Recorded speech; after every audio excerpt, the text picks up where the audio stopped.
Hello and welcome. Welcome from me, Michael Scott in Oxford, the UK, and from my joint convener, Sandy Ungar in Washington, DC. For this is our birthday, so it's a special welcome. 3 years ago, we started Free Speech at the Crossroads International Dialogues, and now we've done 36 jointly promoted events between the Future of the Humanities Project and the Free Speech Project. And I can assure you that Sandy and I are going to celebrate the next time we meet, which will be in December. Anyway, I'm looking forward to that. The Free Speech Project is sponsored by Georgetown University, and the Future of the Humanities is sponsored by Georgetown's Humanities Initiative in association with Campion Hall, Oxford, and the Las Casas Institute for Social Justice at Blackfriars Hall, Oxford. Together, the two projects consider issues concerning human dignity, rights, cultures, histories, traditions, and freedoms in a wide spectrum of educational activity, policy, expression, and aspiration. In a moment, I'll hand over to Sandy, who's director of the Free Speech Project, and he will introduce today's distinguished guests and moderate the ensuing discussion before I return to chair the Q&A session later on. From the start, can you type in questions, please, for the panel by using the Q&A button at the bottom of your screen? Please do not use the chat button. Use the Q&A button to type in your questions. These will come to me during the session, and I will try to put them to the panel to consider. We urge you, please, to ask your questions as soon as possible, and then there won't be a bottleneck at the end. With that, I'm really looking forward to this anniversary event. Over to you, Sandy. Thank you, Mike, and especially for noting that we've done 3 years worth of these programs now, and to think that we barely knew each other before we started that. We've come a long way, and we're very proud of what we've done for our two initiatives. We have an excellent panel today and a big subject, the issue of media freedom, press freedom in Europe, in all parts of Europe. And I'm happy to welcome Sharon Moshavi, who's been with us before. She is president of the International Center for Journalists. Sharon, where are you today? I am in Washington, D.C., in my office. You're in Washington, as am I. And Neus Vidal, who monitors freedom violations in Europe at the European Center for Press and Media Freedom in Leipzig, Germany. She is today in Berlin and joining us. And then we have Jessica White, who leads research for Freedom House's new stream of work on media and democracy. And she is joining us today from London. And then Fulvio Orcito, who directs the Villa La Balsa for Georgetown University in a study abroad center in Fiesole, Italy.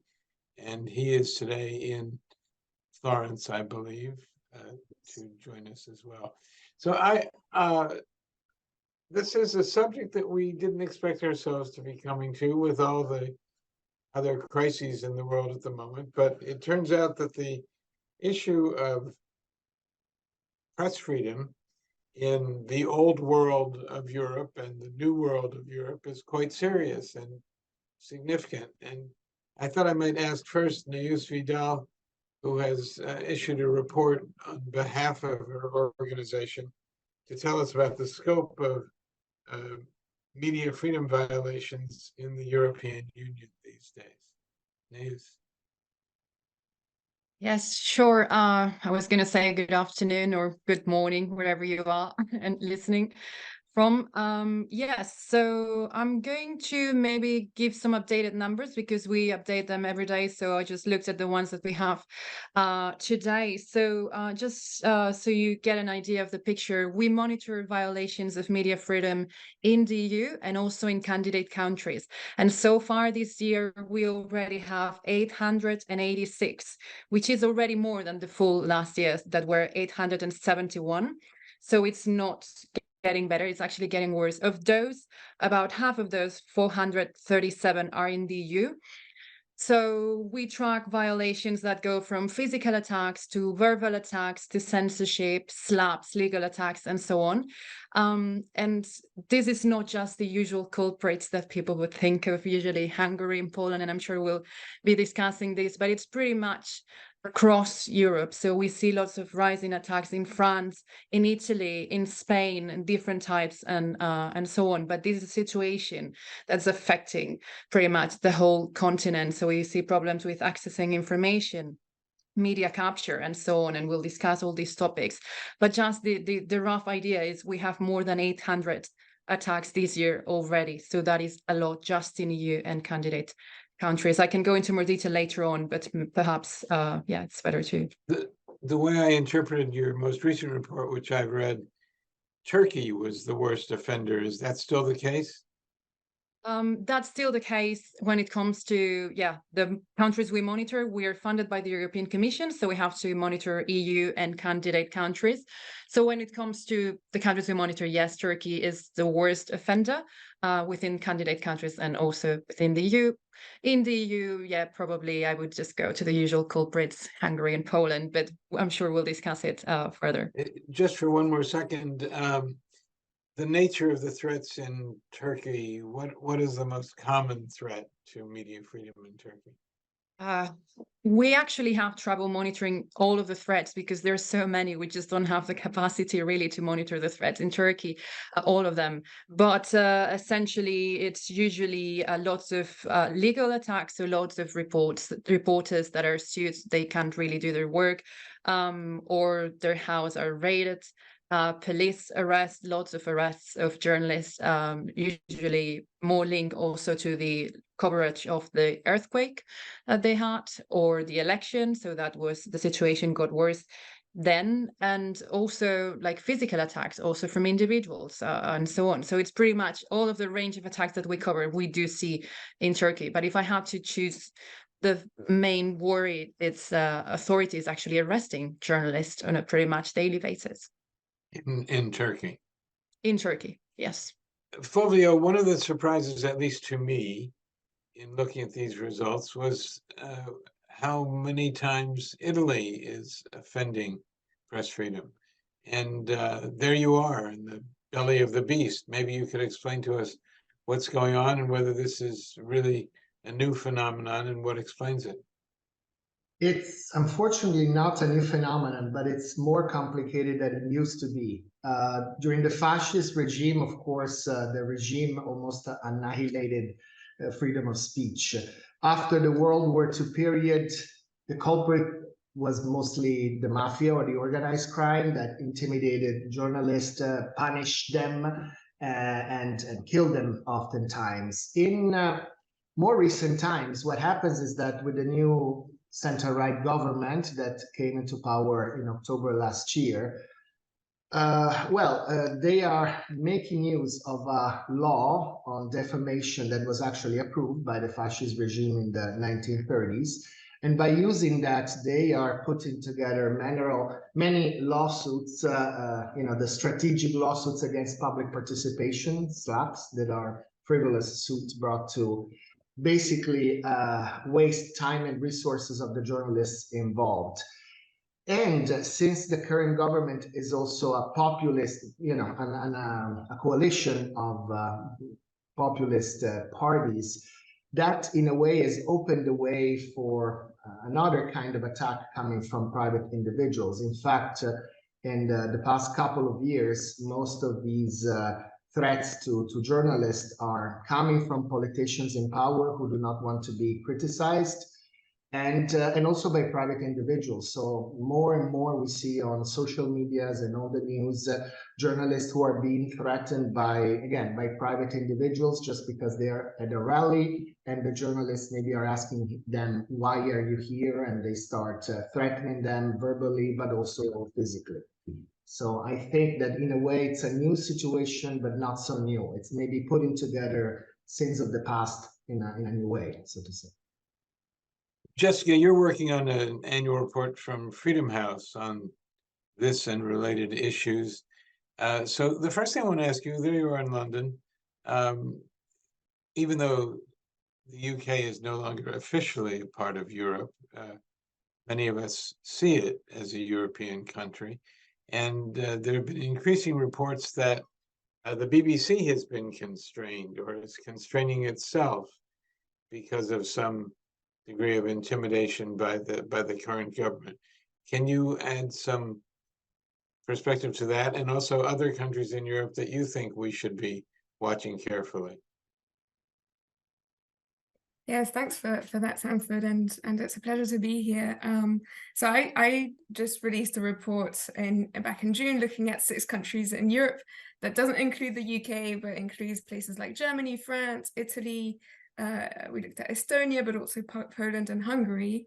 What came out of that report is that public broadcasters and the importance of independent public broadcasters is really critical in ensuring that information gaps are reduced and that people get access to information that they can trust. But unfortunately, what we're seeing even within well-established public broadcasters, the case of the UK, but also public broadcasters in Germany, they're facing increasing pressures, both financial, but also hostility at home. And that comes hand in hand with a rise of populism, a rise of polarization too.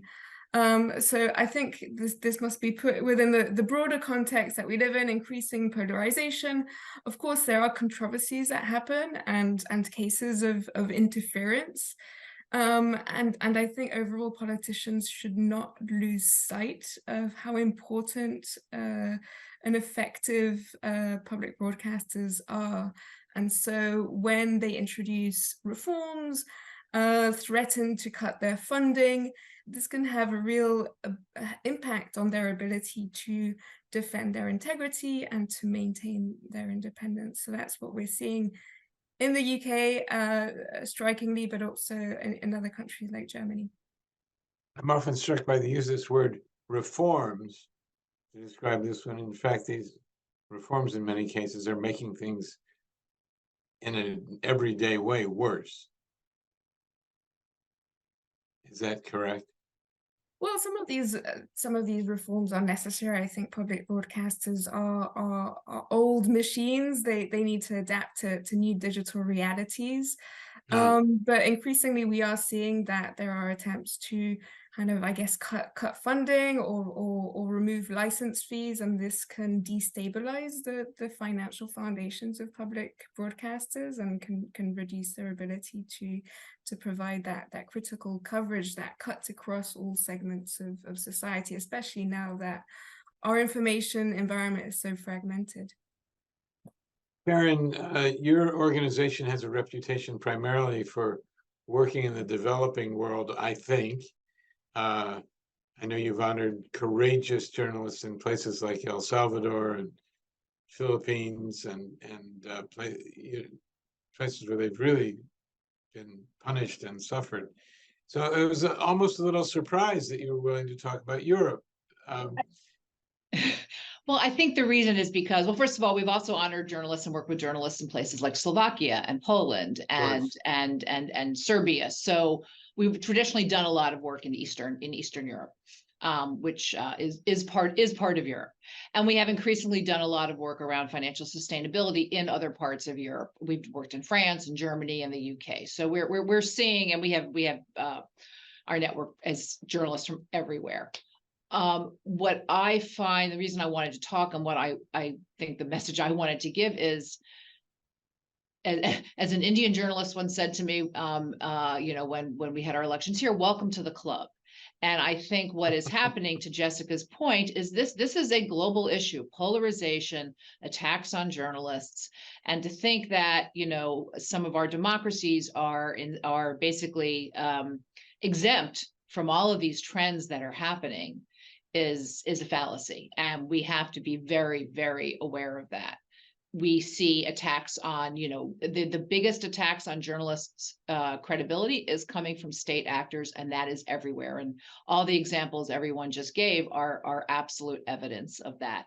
And that, to me, is the biggest issue. That is what happens a lot in these issues, and again, in these situations. And again, Europe is not exempt.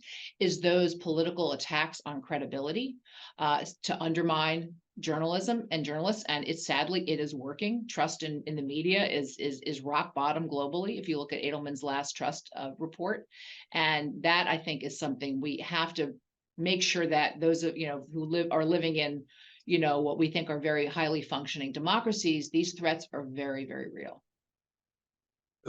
You mentioned Slovakia, where a journalist, a prominent journalist, was murdered.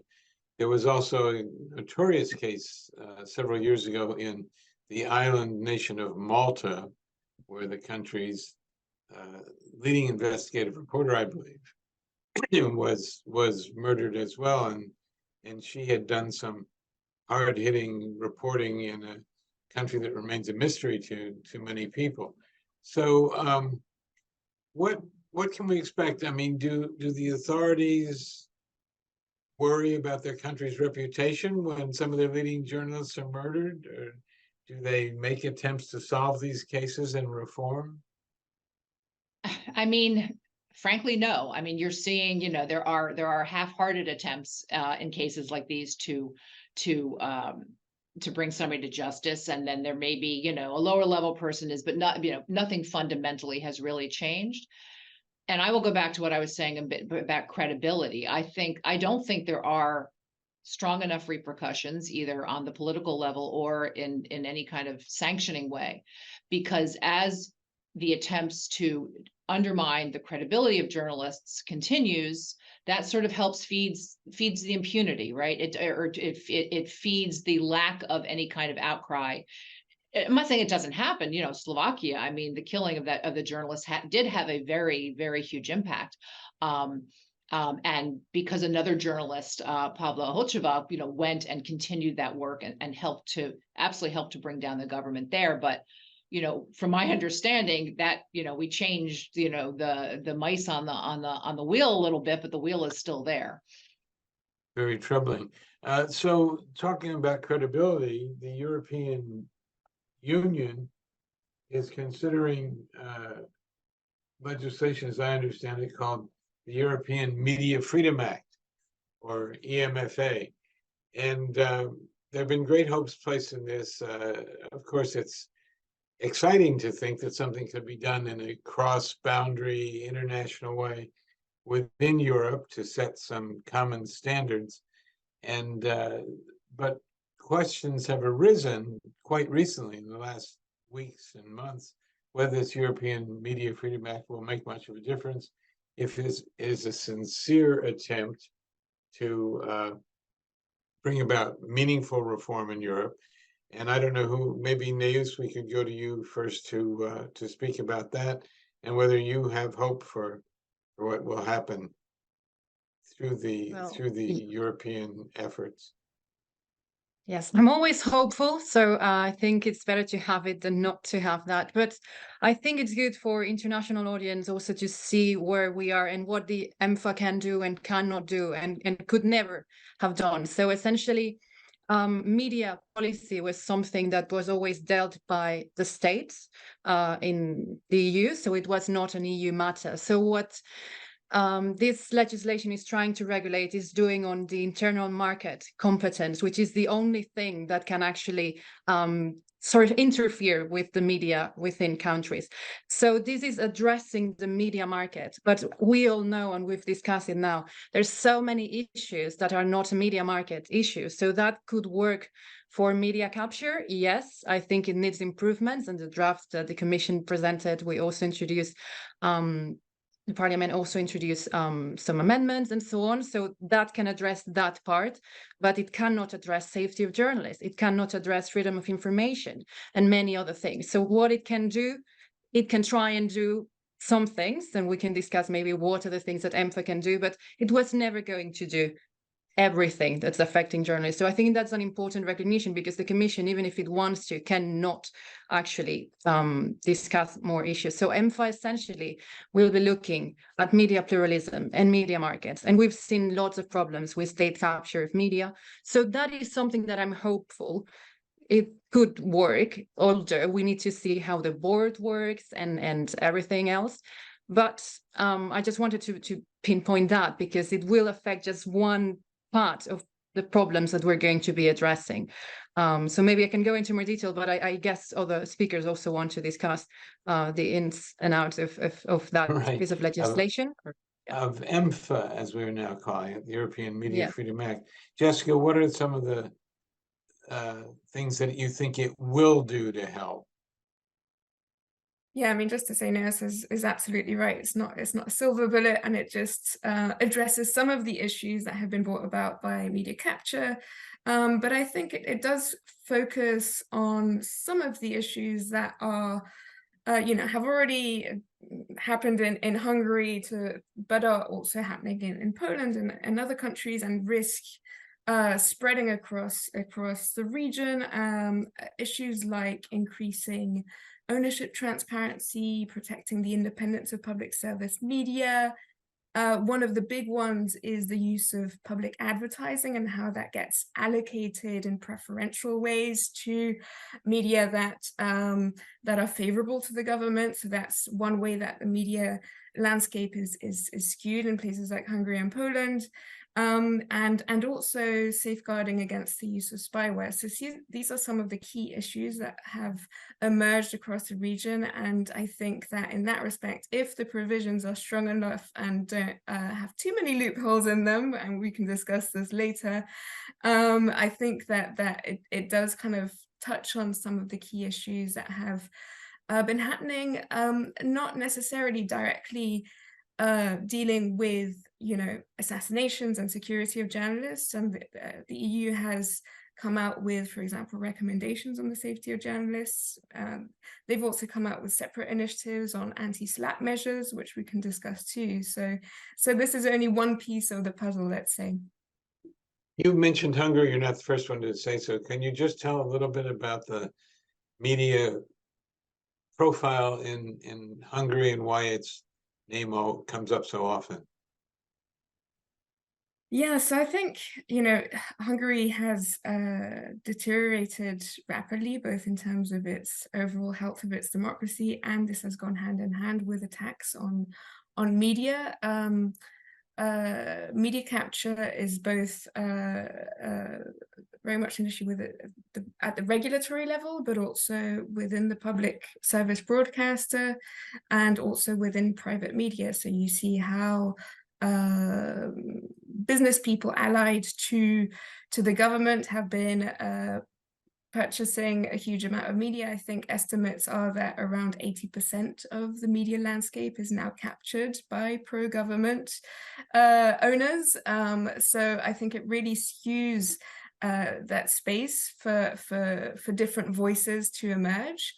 And as I mentioned, of course, the resources through state-owned companies, through advertising, are very much skewed in a preferential way to support those outlets that provide favorable coverage. So when it comes to key moments like elections and key debates, we see how debates can be very easily skewed in one direction, and it feeds often disinformation and certain narratives. Fulvio, do you have hope for EMFA, for the European Media Freedom Act? And are there one notorious episode occurred in France not long ago, and I don't know whether you're familiar with that, but whether you want to speak about it? Well, first of all, I think everyone should be always hopeful. I think that this all started from a good place. There's definitely going to be improvements in terms of transparency, and it's the attempt to avoid that public media or media in general can be turned into propaganda channel is certainly something to pursue. However, there are several issues. I mean, we talked before about the spyware on journalists. I'm not so sure I truly understand the current version of Article 4 based on what I read, because, well, that is something that should not be, maybe we'll discuss this later, but should not be allowed, the installation of spyware on journalists and media people. It seems to me like for national security reasons, maybe it could be installed. So there's people who are well versed on that more than I am. Maybe they can clarify that aspect for me as well, also, and also for the audience. And then there's, I believe, Article 17 that is also an issue, because it would allow very large online platforms to have kind of a privileged treatment, and also they can many actors can declare themselves as independent and regulated media providers. So that can actually turn into, based on information I've gathered, into what people call a reckless approach to protecting media pluralism, because while there will be more sources, but they won't be exactly, how can I say, controlled. So there might be more disinformation than actually information. So that's my understanding of what ENFA can do, and we need they need to improve it. I guess they're probably just discussing it right now. I'm not sure it was formally approved yet, right? I think it has not been formally and finally approved yet. Sharon, do you want to pick up here and tell us Yeah, what you've I'll heard play about the ENFA? American pessimist in the room. When I read, reading through everything about it, to your point, I think, Jessica, you mentioned loopholes. I just saw in 2 seconds a loophole, I think, in every single article. And I'm not particularly good at getting around loopholes or going through loopholes. So I found myself, a lot of the points that Fulvio just made, I agree with. The spyware, for example, as someone, a country where, we had the Patriot Act, and, we've had, all these kinds of, loopholes for surveillance. It's really, really troubling. So, that, and the media capture, again, I can just see things will just, to my mind, will go deeper underground. It's not the state, right? Media capture happens in more creative ways, and I see those just getting more creative. I do worry about the attempts to, I agree about sort of the platform role here, and how this could potentially fuel more disinformation if they're trying to curry favor with larger platforms who we may think are not the most credible journalistically, but from a business standpoint, they're important to the platforms. You're going to run into trouble there. So to me, I see a lot of potential pitfalls with everything, and it's so broad. It feels to me like it's trying to just capture, no pun intended, capture everything as except for safety, as you pointed out. But that to me is trying to do so many things. I see, to me, just a lot of sort of getting around of things. And I do also wonder, and I would love an answer from anyone here about the enforcement. Anyway, if you do it, what is the enforcement? The EU does not have a great reputation for enforcing things like this with member states. So I don't know what, in reality, for actors who want to do what they want to do, whether it really would have any, the good parts would have any real impact. Can you just clarify for 1 minute what you mean by media capture? Why that is something so I mean, important? media captures, I think Neos is talking about it, is when, usually businesses or people aligned with the ruling party will buy a private media entity. And as Jessica said, about 80% in a place like Hungary, 80% of media now falls under that category. So they are aligned with the government. They're not state media officially, but effectively that is how they operate. Got it. So this issue of enforcement, making this work. Neos, do you have any optimism there? It is hard to imagine how such a diverse array of countries is going to, how they'll police each other, or how a central body will police each other on this matter. Yeah, I think the short answer to this is nobody knows exactly how enforcement is going to work. And I agree with Sharon here that this is the key issue here, because why are we doing this if we're not going to enforce it? So for those of you who are not super familiar with this, the idea is to have a board that has members from national regulatory authorities, and then they issue recommendations. What's going to happen with these recommendations? We don't really know. We don't really know if this is going to be something that's going to be used for the rule of law reports of the Commission, which then are really not really enforced, or they're going to be linked to then some of the funds that are transferred. So we don't know what's going to happen with this. And I agree that we should definitely know that. And there's also the issue of the board itself. So if we're taking people from the regulatory authorities in each country, then in some countries, those are captured too, like Hungary, right? So are they going to be policing each other in a way? We don't have an answer. I think nobody, would be happy to hear all the thoughts, but I think nobody I've ever spoken to, and I've been in a few panels about EMFA, really has an answer about how enforcement is going to work here. One of the things that I was struck by in your report was the number of these attacks that come from private individuals, from people who are not parts of government agencies, and I must say this is sounds strikingly familiar in the United States, that there have been situations in recent years where certain politicians, including a former president, will stir a crowd up to attack these enemies of the people who are in their midst, the journalists. Just to be clear, it's not that we don't have some of these very same problems in the US. So how does the European governance structure reach that issue? And maybe we could learn something about how to, because in some cases it looked at from your charts as if that was the leading cause of attacks, or just private individuals taking it on themselves. They hate the media, they think the press is doing harm, and so they just attack.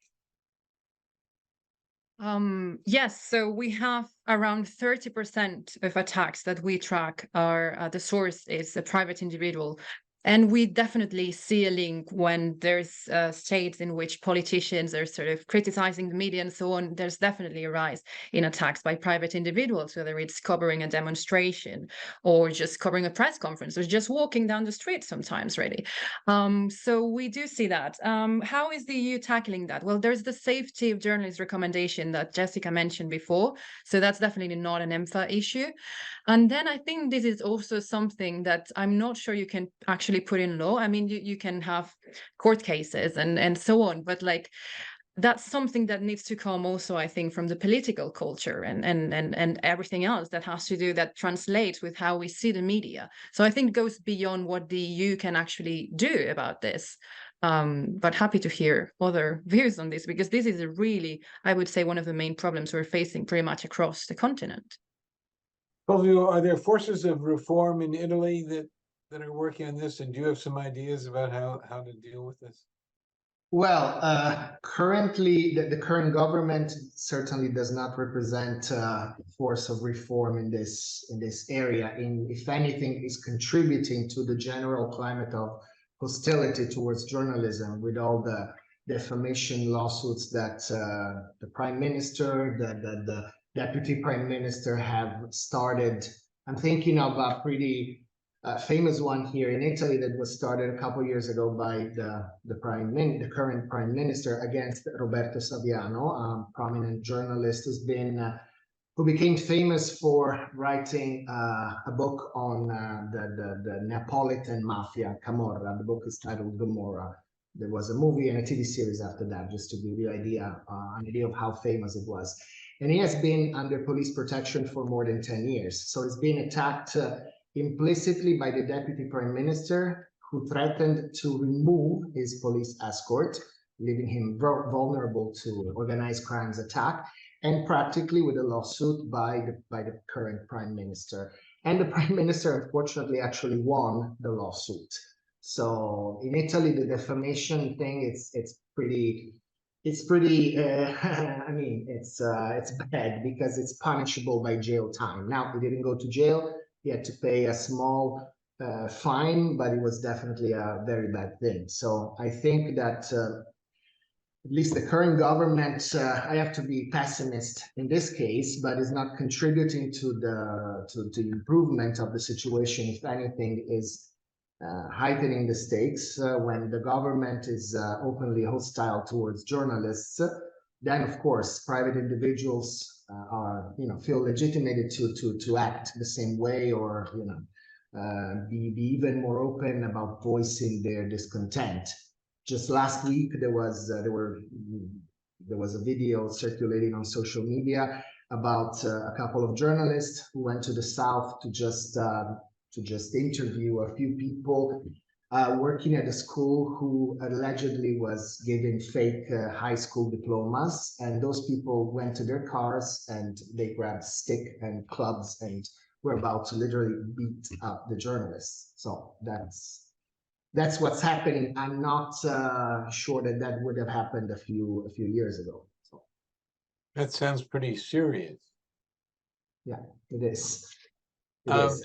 I might just mention to I'll come right back to you, Fulvio. I might just mention to our audience across the country and the world that if you have some questions, please put them in the Q&A button as soon as possible, because we'll be moving to the next phase of the discussion. So Fulvio, please resume. I'm sorry I interrupted you. No, absolutely. I just wanted to add one more example. It's, a couple of years ago, at several anti-Green Pass laws that were discussed by the government, there were some people who verbally attacked journalists who were there just asking questions like, why are you here? Why are you here at a demonstration against the Green Pass? And the reasoning of the people interviewed were simply, you are not welcome here. We told you, you must leave. Otherwise, if something happens, it's your fault. So this is what, the current thought, which is, again, initiated by a series of things that are certainly ascribable to a certain political arena, a certain political party. It's not very different that the example you just mentioned in the US, with some very prominent political figures stirring the situation so that some people would act in a certain way. I'm also reminded in the civil rights era, the demonstrations for civil rights, that often journalists were referred to as outside, excuse me, outside agitators, quote unquote, and they could be identified by the license plates on their cars and their accents, and they were sometimes physically attacked and blamed for agitating. I suppose that's what that sounds like that's what you're facing now in Italy. Unfortunately, yes. And if I may just give a broader context in terms of the connection between the political arena and media, one needs to keep in mind that since the mid-90s, in Italy, there's always been like 3 state channels that were in a way controlled by the government. And but these three state channels also were in a way serving a certain kind of population. So the strongest party in Italy from World War II onward has always been, until the 90s, the Christian Democrats, so center. And they would have the biggest state channel, Rai Uno. Then the center left, the center socialist would have Rai Due, smaller, and Rai 3 would be just for the left. And that has worked in a certain way until the 90s. Then in the 90s, Silvio Berlusconi invaded the political arena. And when he came to power, he basically was controlling almost the 3 channels, but he was also owning the largest commercial broadcaster in Italy, Mediaset. So 80% or more of all news were in a way contaminated directly or indirectly by who was in power. Now, he has not been in power for 30 years. There's been years in which he was not in a government position, but still, it's something that has not been fully resolved. And even right now, with the current government in a way influences the Rai channels, so the state channels, and Berlusconi's family still controls Mediaset, and they are part of the government coalition. So it is still a problem, I think. Maybe not like Hungary, Jessica, but there. thank you. Jessica or Sharon, I don't know if one of you can fill in some of the details about this very troubling incident in France, where apparently an investigative reporter found evidence that the French intelligence agencies were working with Egyptian agents, and this led to some very serious disruption of opposition figures in Egypt, which does not exactly have a democratic government right now. And the home of this journalist, this French journalist, was raided by police or intelligence agencies, and it's been a very serious matter that in these moments of so much turmoil around the world has not received very much attention. Jessica, do you want to fill in some of the details there? Yes, I mean, this might be another unfortunate case where national security takes precedent over journalistic freedoms, and especially protection of sources. So this is the case of Ariane Lavrieux, I think, of Disclose, who was reporting on this very important investigation that was in the public interest. And she should be able to freely report on issues of national defense and security issues. So, you know, I think that the recent incident really kind of was worrying in that it kind of set a tone for other journalists who might consider pursuing these types of stories. I think, you know, I think national security, to my initial point, should not be used as a reason for violating their basic rights. Sharon, over to you. Yeah, no, I completely agree. I just want to add, it's not only chilling for journalists, it's chilling for their sources, particularly around national security. A lot of these kinds of raids, it's happened in the US as well too, are designed to make sure people don't leak. And so there is a chilling effect in, and then when you add spyware, you know, into the equation. So, you know, I do think national security, you know, gets used way too often as a loophole. And again, it is designed not just to chill journalists, but to chill sources as well.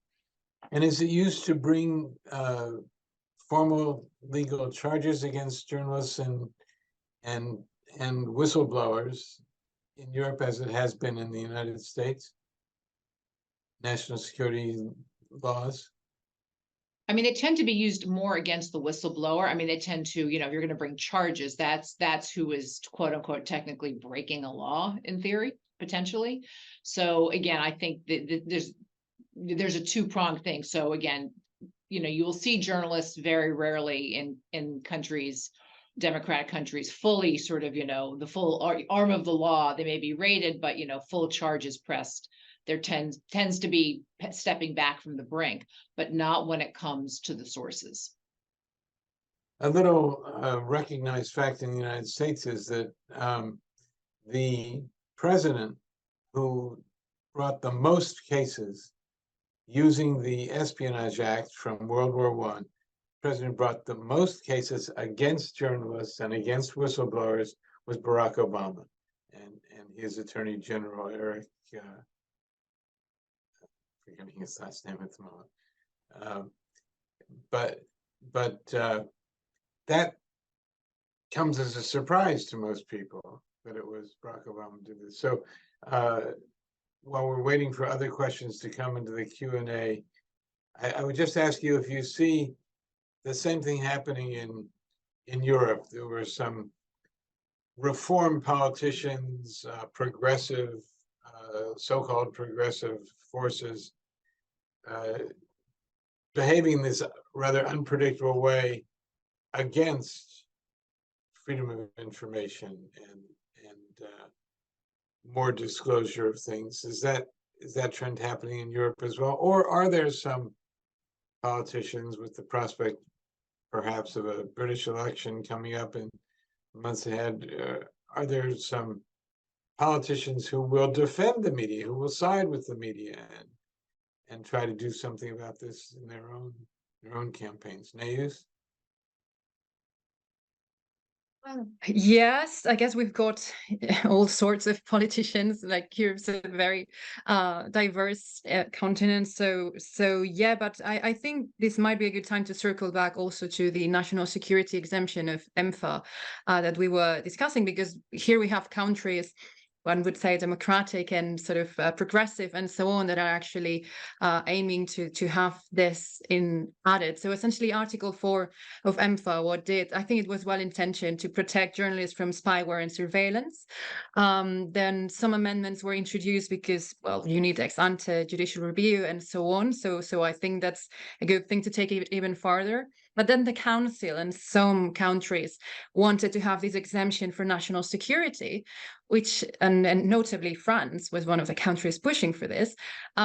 So now we've got a loophole, which is a pretty big one, I think. The ones that Sharon mentioned, yeah, this is a huge one.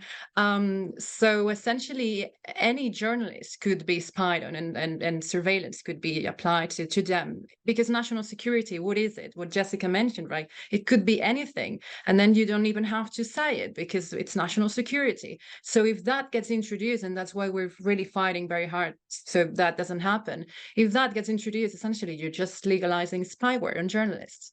That's how I see it and how many freedom of expression organizations see it. So that will make things worse, not better. Absolutely. And just to reinforce that, all the cases that have come out in Hungary, they use national security to target journalists with spyware, and they use that as a reason to kind of cover it up, you know, with such vague provisions. Recently, I think there was a case of the Russian journalist Galina Timchenko of Meduza, who got infected with spyware when she was traveling in Europe, I think in Germany. It's not clear who she was infected by, or they're still investigating it, but it appears to be a Western country.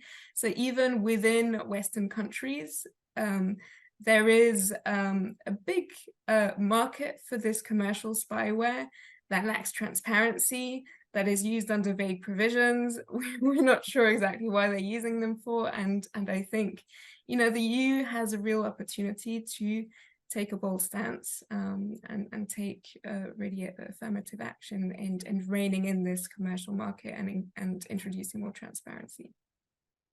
Mike Scott, we'd like to go back to you now and see what you have to ask from our audience scattered around the US, the UK, and other countries. Yeah, thanks, Sandy. This has been a very sobering kind of conversation, and going around in circles. And I think probably the questions are coming in are not going to ease that. First question: is the violation of freedom of speech indicative of a fracturing in the belief of democracy? Do you think? Who wants to take that one? Jessica, I'm going to you first.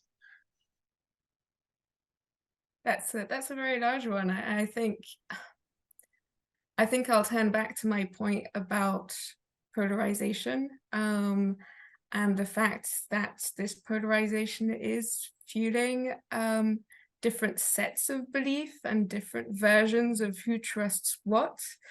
And I think that political actors are manipulating that to their own advantage, and I think it does undermine essentially democratic debate when people aren't able to agree on basic facts, and media play a role in that. And I think the real danger is that we will have certain types of media that are try to uphold strong journalistic standards and report on the truth, but a whole set of audiences who won't even trust them because they believe in something else. And I worry about that and the impact that will have on democracy. Yes, do you want to contribute to that?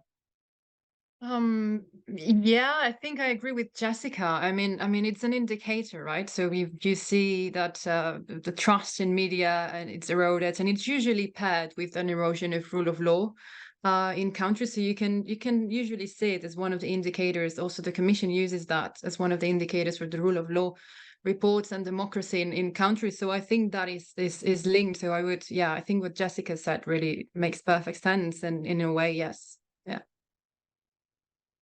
I'll add one thing to that, which, and I agree with everything you all said. The one thing about trust, though, is that if you look at, this was, I believe, last year's Edelman report, which I dug into a lot, trust actually is higher in more authoritarian countries. It is lower in democracies,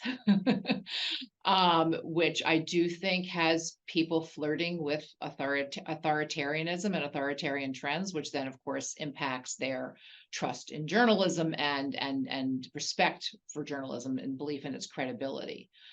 And you do see these things boomerang, go back to Hungary, our favorite example of the day, as Sandy well knows, what's happening in Hungary has been very attractive to elements of political elements in the US. Viktor Orban has been brought to speak here. They've gone vice versa. So there is a connection, and there is, I do think, a fraying. It is polarization, but you see it at both extremes. I mean, in this country and elsewhere, you see it at both ends of the political spectrum. So even people who are incredibly polarized, there is commonality, increasingly, it seems, in a lack of faith, shall we say, in democracy.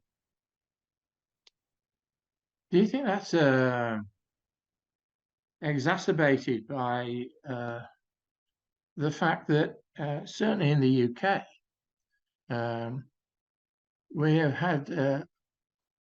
we've had statements over the last few years by leading politicians that have been, quite frankly, lies.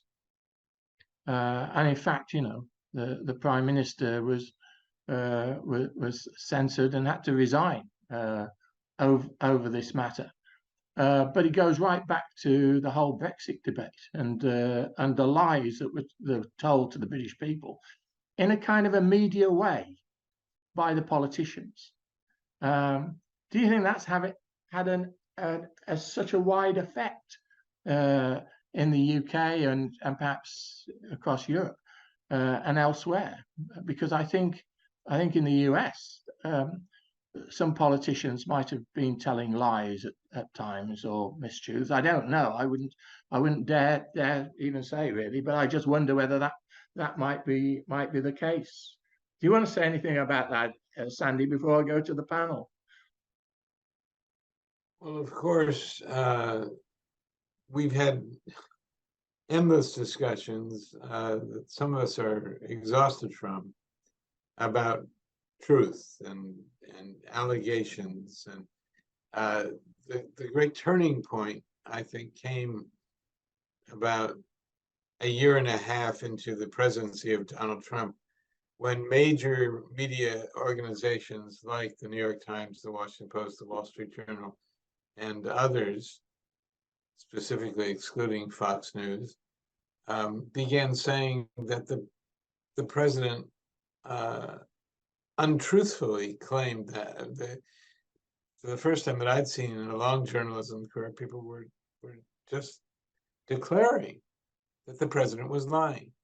And we actually had a program in the early days of the Free Speech Project here at Georgetown University about whether lies are protected by the First Amendment, whether lies are protected by the guarantee of free speech, and who would have expected to have to do that. I mean, now we just assume that the political dialogue is quite critically infected with untruths, and it's very hard to sort it out. And this whole issue of trust.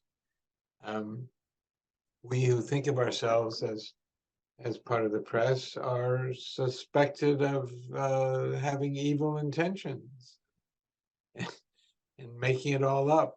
So it's very twisted, and I don't I'm afraid I don't feel very optimistic about this getting straightened out anytime soon.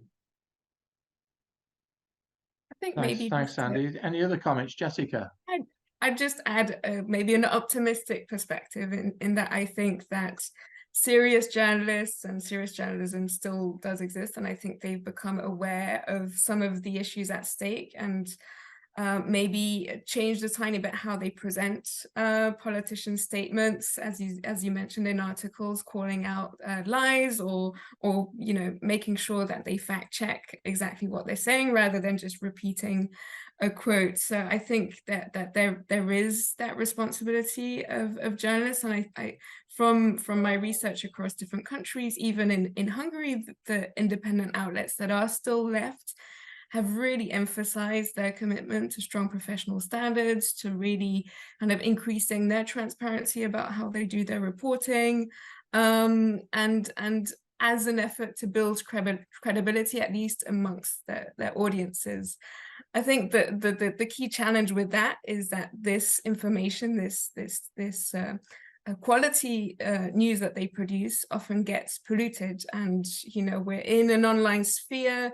On social media, more people are turning to unofficial sources of news on their feeds.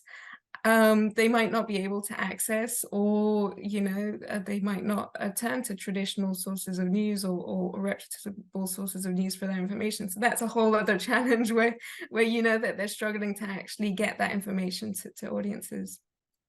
And just to add on to that, and Hungary again is a great example. As Jessica said, there are some great independent outlets who have managed to do fantastic work in an incredibly difficult environment, but they do reach mostly young urban audiences. They're speaking to the choir, and that becomes also it is figuring out how to reach those audience, but that also becomes a money thing. You know, they don't get, because of the advertising, they're not getting advertising. They don't have the you know, these are not audiences they want to reach who are going to be able to pay for it or willing to pay for it for news. So, you know, the financial crisis of journalism sits at the heart of a lot of these things.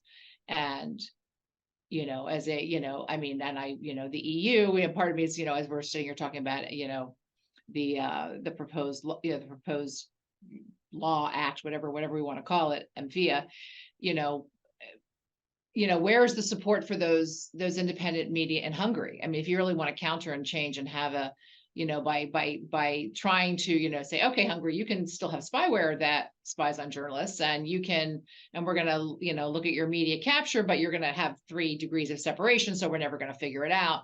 I mean, are there better uses of EU money, sorry, to prop up these kinds of outlets and to create better information ecosystems?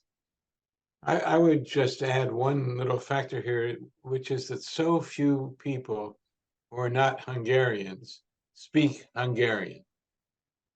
And it's a unique problem with Hungary. And so it's very difficult for people from the outside to help collect information, to help support the forces of independent journalism in Hungary. I'm glad that Jessica and Sharon both point out there are people trying, and I'm glad you called me on this issue of optimism, Jessica, because I do fundamentally remain optimistic and idealistic in some respects, but I'm very disillusioned by what's going on in Italy. I mean, to hear Fulvio talk, things have really become very bad in countries that are, you know, have provided some of our basic democratic principles, and that is worrisome. Can we move on? Just move it slightly on to another question that I got here, and I think you mentioned it a little bit, but maybe you can go into it in more detail. To what extent is the social media a threat to freedom of the press and the established media? And to what extent is the kind of subsidiary to that? To what extent is the proposed regulation, which people keep talking about, of social media going to have a knock-on effect with the freedom of the press? Niels? Yeah, I think it depends on which social media we're talking about now, because we've had lots of issues with Twitter, X, how we want to call it. So they're actually just censoring journalists out of nowhere. So now there's no rationality, I think, behind Twitter's decisions anymore. So it's very hard also for us to try and engage with social media platforms to try and do something about that, because they're just blatantly censoring journalists whenever they just don't like something. If we're talking about DSA, or we're talking Digital Services Act in the EU, we were talking about Article 17, which I think Fulvio referred to before, on the EMFA. This is going to be, I think, the biggest problem that we're going to be facing right now. So do we want a media privilege so that they cannot be censored? Who gets to be the media and so on? It's very hard. I don't think anyone has like an absolute answer of what's going to happen.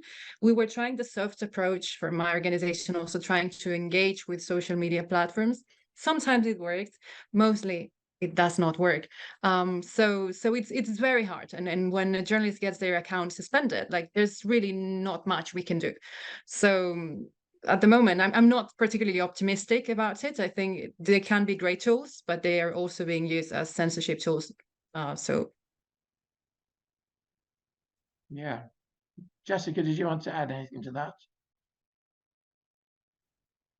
I mean, yeah, I think I'm puzzled a bit by this contradiction between the Digital Services Act and the European Media Freedom Act that came up again and reintroduced a provision that was previously rejected after lengthy debate with the DSA. And it's kind of two contradictory approaches. Do you tell platforms to moderate content as the DSA provides for, and what seems to be a promising co-regulatory approach, or do you prevent them from doing it as stipulated in the EMFA?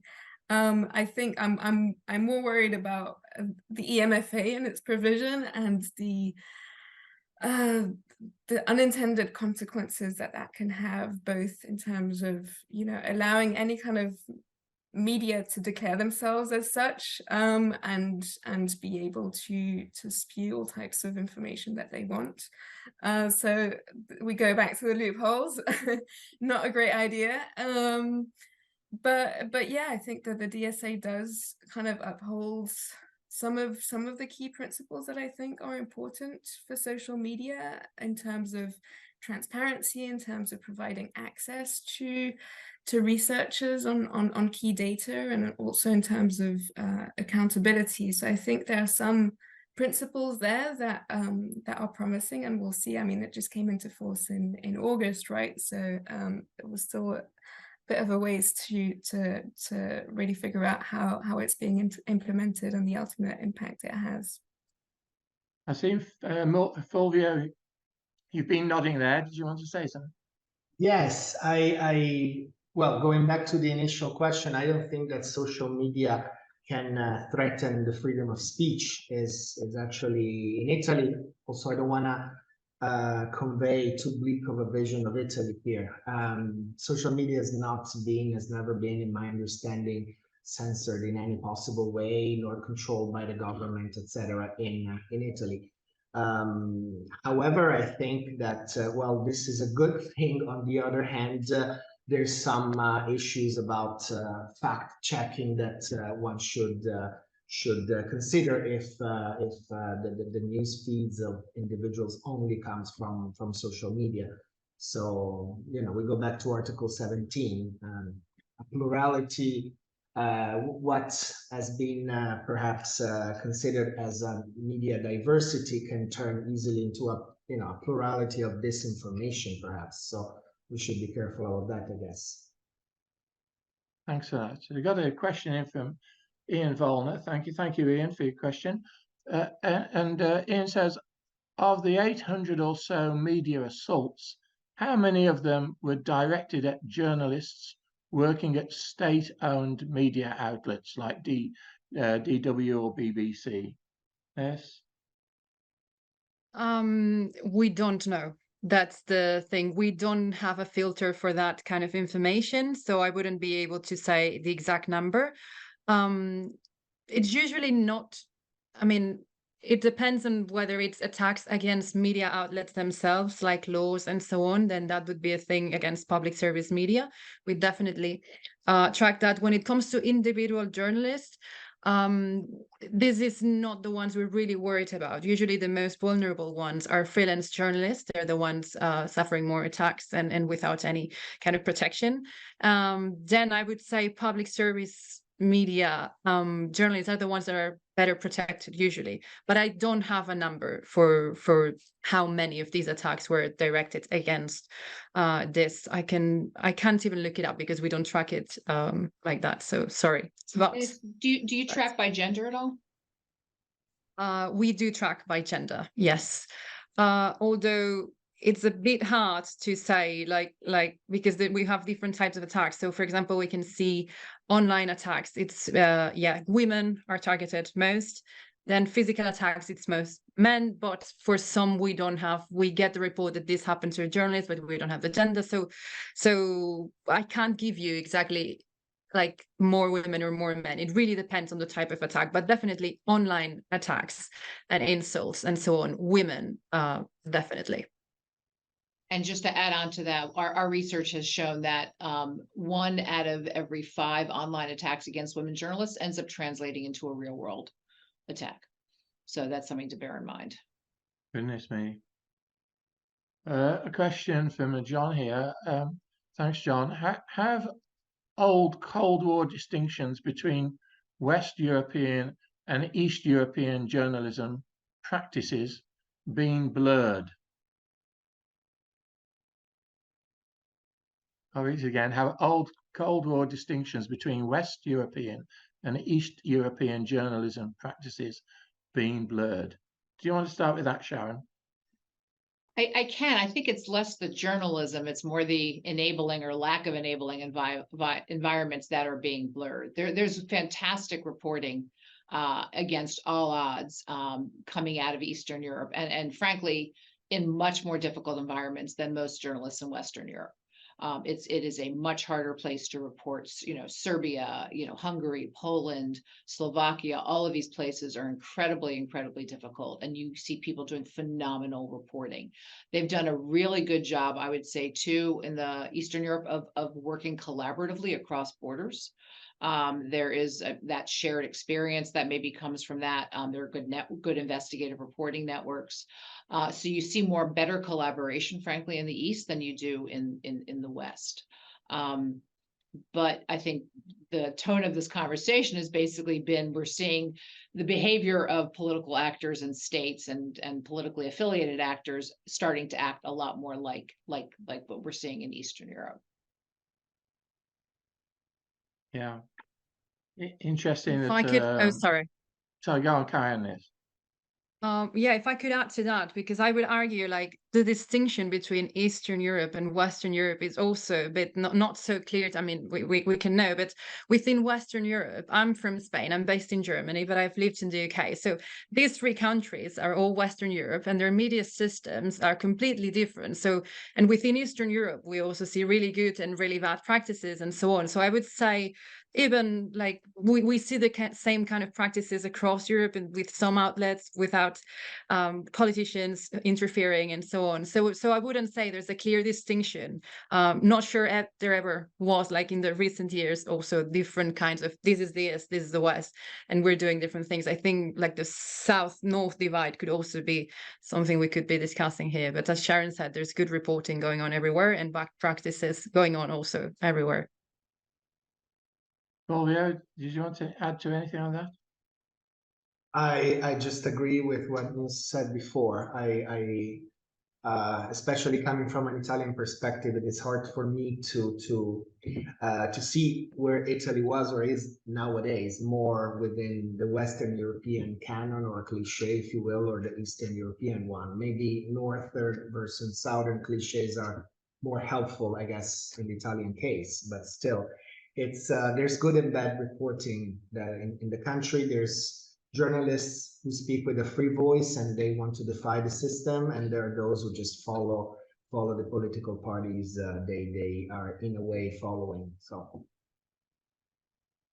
There's been I won't say a trend, but something that's quite noticeable, I think, in the UK, that certain figures in news or news type programs have found that investigative journalists have gone in and found issues about their private lives, which then they've used as freedom of the press in order to attack them, which means that they then disappear from the screens.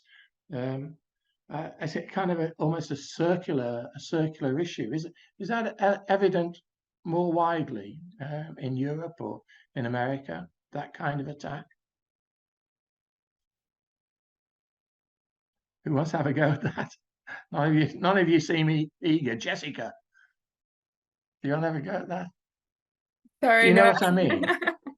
Do you know what I'm getting at? That investigative journalists start to investigate journalists who are actually journalists who are supposed to be using the freedom of the press, but they attack that journalist's private life and make that a major story, which then negates that person's credibility, and so a career is lost. Do you see what I I mean, mean? what I have been seeing in places like Poland and Hungary is that the state media outlets and pro-government media outlets will go after other journalists, independent journalists, and attack their credibility. So I don't know if it's in that direction that you're going, that they will single out certain people, and that will end up being turned into a coordinated smear campaign against them that is echoed across public service media, other outlets that have been captured, and social media influencers.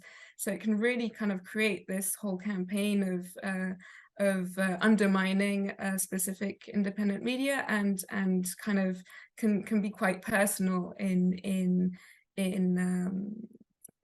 their attacks. So, for example, I think the investigative portal at Látszó in Hungary has been really targeted by lots of smear campaigns, and the editor has been attacked for being a traitor and foreign agent, things like that. So that's apparent in those countries at least too. Okay, Mike, I know we're out of time. Okay, yes, but I'm going to wind it up now. I did just want to say that in the States, there's a very strong current of this happening, people being discredited, often justifiably because of their personal lives. And it has become difficult to sort it all out. And I think that it's caused journalists to look over their shoulders quite a bit. Yeah. Okay, is there anything else you want to say, Sandy, before I wind up?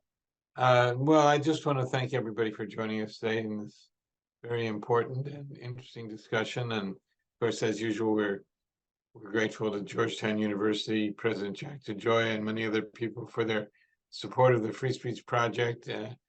And we've got certainly no shortage of issues to deal with these days, and especially on university campuses in this country, to try to guarantee that free speech is preserved in a situation of a lot of confrontation that's taking place.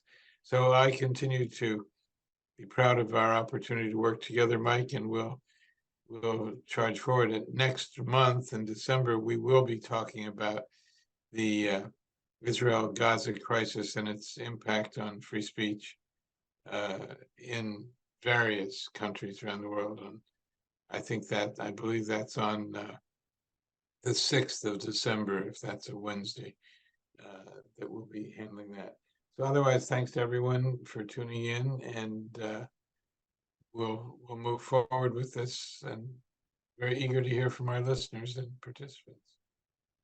Well, thanks, Sandy. Thanks to you for chairing the panel. Thanks to Fulvia, Niels, Jessica, and Sharon. It was a terrific debate, very serious debate actually, and I think we'll come back to it at some point. As Sandy says, Wednesday, 6th of December, is our next free speech project at the Crossroads International Dialogues, and I'm afraid it's going to be. I'm not afraid about the discussion, but I'm afraid about what's happening. It's going to be a discussion about the Gaza-Israeli situation at the present time. Very, very serious matter, and we're getting another excellent panel like we've had today together to discuss that.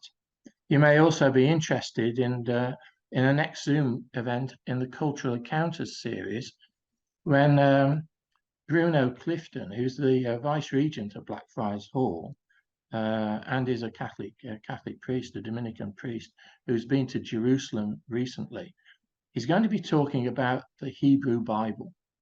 And that's on Monday, the 20th of November at 11 a.m. EST, 4 p.m. GMT.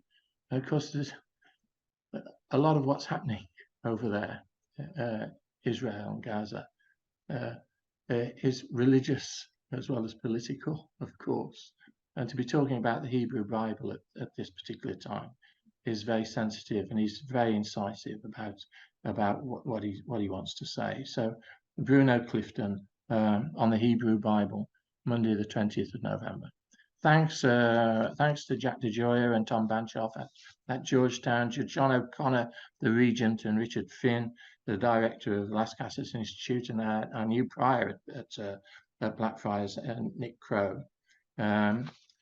Also thanks to John McCabe and colleagues at Georgetown who've made this Zoom event happen, and to those here in Oxford as well, including Maggie Scott at Oxford Scott Education Limited. I'm Professor Mike Scott. I'm Fellow and Senior Dean at Blackfriars Hall, Oxford. And you can follow me on Twitter, as was, X that is, at Mike Scott Prof. Until next time, take care, keep safe.